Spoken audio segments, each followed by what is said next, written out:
Hi, my name is Laura, and today I'm going to give you some tips for writing the perfect wedding speech. First of all, you're going to want to decide what your subject is going to be. Are you going to write a speech about love? Are you going to write a speech about marriage, particularly? Are you going to write one about homecoming or leaving the home? And what is that going to really encompass? And that'll give you a good starting point, and this, of course, a very broad, general starting point for you to begin with there.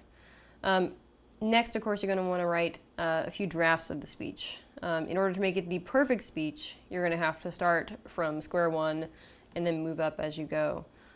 So make sure that you give yourself enough time to write the speech.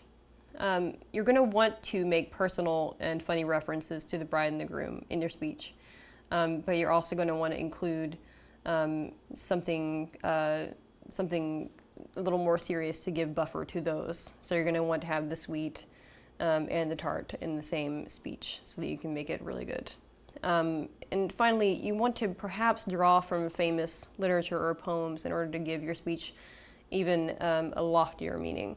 The best speech that I ever saw at a wedding was one which drew off of the very last passages from Lord of the Rings, which was about Sam getting married, which was a very great speech. It was by the brother of the groom, and it was a very long. It was almost like a lecture. This is not to say that you need to write a lecture for your perfect wedding speech, but if it's going to be perfect, it really has to blow people away. And one way to do that is to actually try to make it more like an essay or a speech that's written out, and then of course you want to memorize it.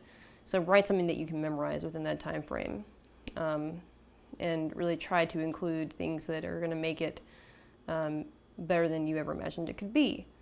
You can also refer to wedding guides and see examples of other speeches and sort of draw off of other people's ideas. But you're really going to want to do it on a person-by-person basis.